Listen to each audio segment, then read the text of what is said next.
सुस्मिता के माँ बाप के चेहरे पर संतोष था कि उनकी बेटी का रिश्ता एक अच्छे घर में होने जा रहा है।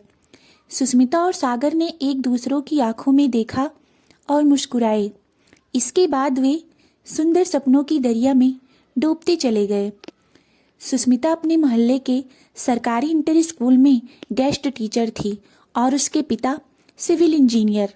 उन्होंने अपने एक परिचित ठेकेदार के बेटे सागर से, जो कि एक मल्टीनेशनल कंपनी में अच्छे पद पर था, सुस्मिता का रिश्ता तय कर दिया। सुस्मिता और सागर जब मिले तो उन्हें आपसी विचारों में बहुत मेल लगा, सो उन्होंने भी खुशी खुशी रिश्ते के लिए हामी भर दी। सगाई के साथ ही उन दोनों के रिश्ते को एक सामाजिक बंधन मिल चुका था।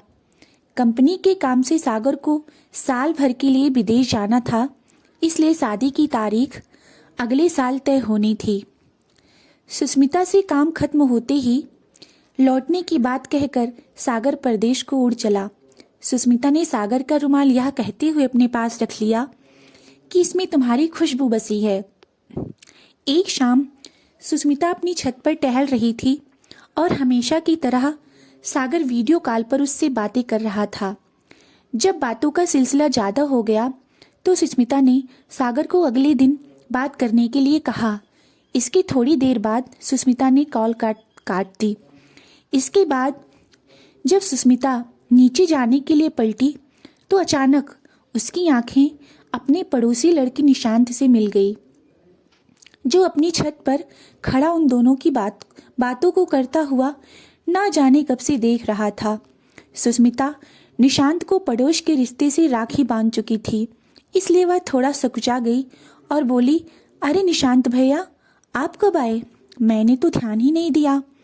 जब से तुम यहाँ आई हो मैं भी तब से छत पर ही हूँ, निशांत ने अपनी परतदार हंसी के साथ कहा। सुस्मिता ने आंखें नीचे कर ली और सीढ़ियों की ओर चल पड़ी। वह निशांत की नज़र को अक्सर भांपती थी कि उसमें उसके लिए कुछ और ही भाव आते हैं।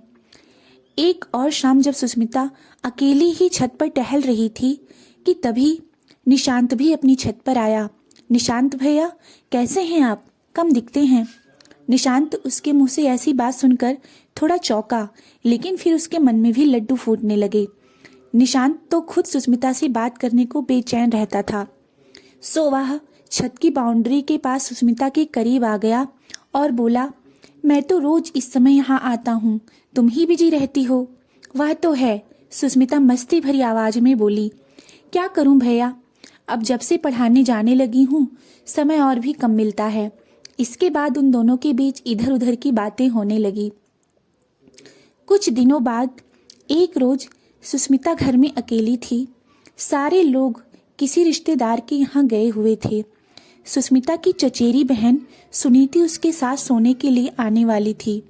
शाम के गहराते साए सुस्मिता को डरा रहे थे। उसने कई बार सुनीता को मैसेज कर दिया था कि जल्दी आना। खाना बनाने की तैयारी कर रही सुस्मिता को छत पर सूख रहे कपड़ों का ख्याल आया तो वह भागकर ऊपर आई।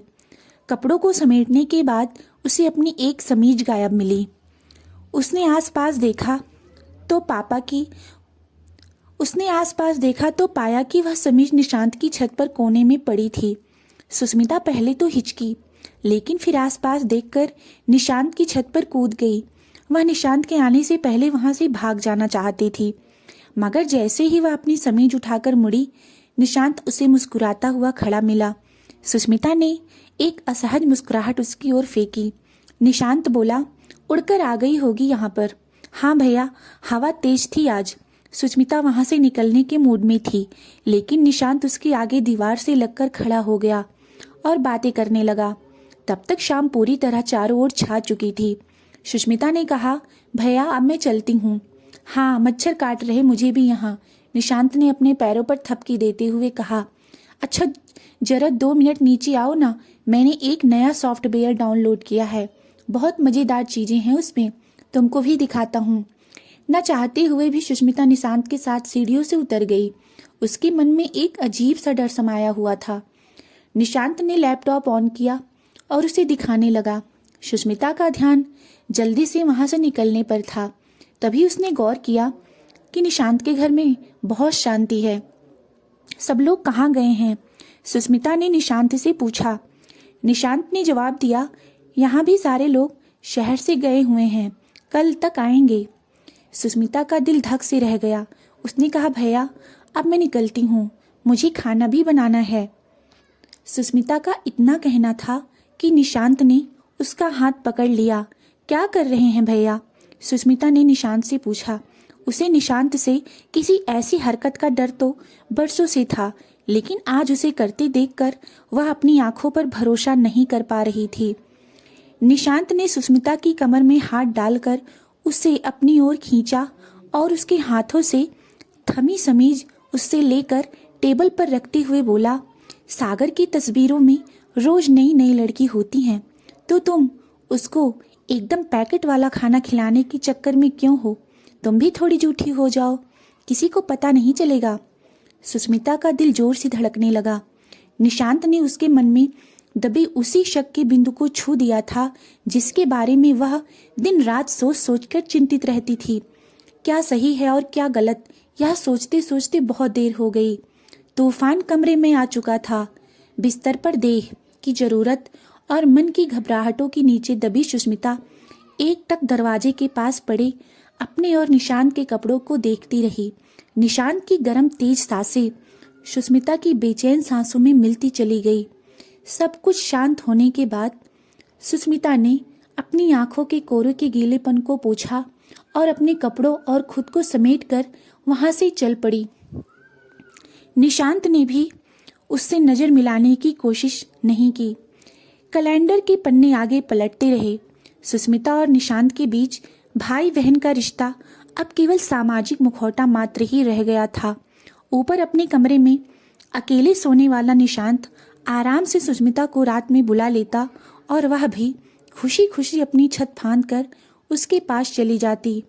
आए दिन सुस्मिता के अंदर जाने वाला इच्छाओं का रस आखिरकार एक रोज अपनी भीतरी कारगुजारियों का संकेत देने के लिए उसके मुंह से उल्टी के रूप में बाहर आकर सबको संदेश भेज बैठा।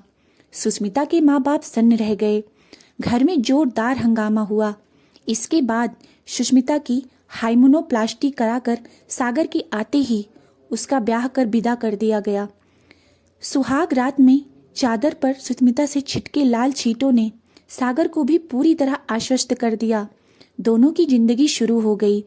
सुस्मिता का भी मन सागर के साथ संतुष्ट था, क्योंकि निशांत के पास तो वह खुद को शारीरिक सुख देने और सागर से अनचाहा बदला लेने के लिए जाती थी। धीरे धीरे 2 साल बीत गए, लेकिन सुस्मिता और सागर के घर नया सदस्य नहीं आया। उन्होंने डॉक्टर से जांच कराई। सागर में किसी तरह की कोई कमी नहीं निकली। इसके बाद बारिश सुस्मिता की रिपोर्ट की थी। डॉक्टर ने दोनों को अपने केबिन में बुलाया और उलाहना सा देते हुए कहा, मेरी समझ में नहीं आता मिस्टर सागर की, जब आप लोगों को बच्चा चाहिए था तो आखिर आपने अपना पहला बच्चा गिराया क्यों? बच्चा गिराना कोई खेल नहीं है। अगर ऐसा कराने वाला डॉक्टर अनुभवी नहीं हो तो आगे चलकर पेट से होने में दिक्कत आती है। आपकी पत्नी के साथ भी यही हुआ है। सागर हैरान रह गया और सुस्मिता को तो ऐसे लगा मानो किसी ने अंदर से खाली कर दिया हो उसे। सागर ने टूटी सी नजर उस पर डाली और डॉक्टर की बातें सुनता रहा। वहां से लौट कर आने के बाद सागर चुपचाप पलंग पर बैठ गया। अब तक की जिंदगी में सागर से बेहिसाब प्यार पाकर उससे के प्रति श्रद्धा से लबालब हो चुकी सुस्मिता ने उसके पैर पकड़ लिए और रो रो कर सारी बातें बताई। सागर के चेहरे पर हारी सी मुस्कान खेल उठी। वह उठकर दूसरे कमरे में चला गया। उन दोनों को वहीं बैठे बैठे रात हो गई। सुस्मिता जानती थी कि इस सब की जड़ वही है, इसलिए पहल भी उसे ही करनी होगी। थोड़ी देर बाद वह सागर के पास गई। वह दीवार की ओर मुंह किए बैठा था। अपने आंसुओं को किसी तरह रोककर सुस्मिता ने उसके कंधे पर हाथ रखा। सागर ने उसकी ओर देखा और भरी आंखें लिए बोल उठा, तुम भरोसा करो या ना करो, लेकिन तुम्हारे लिए मैंने काजल की कोठरी में भी खुद को बेदाग रखा और तुम केवल शक के बहकावे में आकर खुद को कीचड़ में धकेल बैठी। सुस्मिता फूट फूट कर रोए जा रही थी। सागर कहता रहा, यह मत समझना कि मैं तुम्हारी देह को अनछुआ ना पाकर तुम्हें ताना मार रहा हूँ, बल्कि सच तो यह है कि पति पत्नी का संबंध तन के साथ साथ मन का भी होता है, और तन को मन से अलग रखना हर किसी के बस में नहीं होता। तुम्हारा मन अगर तन से खुद को बचा पाया है तो मेरा दिल आज भी तुम्हारे लिए दरवाजे खोलकर बैठा है, वरना मुझे तुम्हारा अधूरा समर्पण नहीं चाहिए। फैसला तुम्हारे हाथ में है सुस्मिता। अगर तुम्हें मुझसे कभी भी प्यार मिला हो तो तुमको उसी प्यार का वास्ता। अब दोबारा मुझे किसी भुलावे में मत रखना।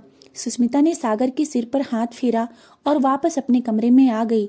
उसकी आंखों के सामने सागर के साथ बिताई रातें घूमने लगी, जब वह निशांत को महसूस करते हुए सागर को अपने सीने से लगाती थी। उसके मन ने उसे धिक्कारना शुरू कर दिया। विचारों की ज्वार भाटा में वह सारी रात ऊपर नीचे होती रही। भोर बिलखने खिलने लगी थी, इसलिए अपने आंसू उसने पोंछे और फैसला कर लिया। सुस्मिता ने अपना सामान बांधा और सागर के पास पहुंची। सागर ने सवालिया निगाह से उसकी ओर देखा। सुस्मिता ने सागर का माथा चूमा और सागर की जेब से उसका वही रुमाल निकाल लिया जो उसने शादी से पहले उसके परदेश जाते समय निशानी के रूप में अपने पास रखा था। सुस्मिता ने वह रुमाल अपने बैग में डाला और बोली, मुझे माफ मत करना सागर, मैं तुम्हारी गुनाहगार हूँ। मैं तुम्हारे लायक नहीं थी।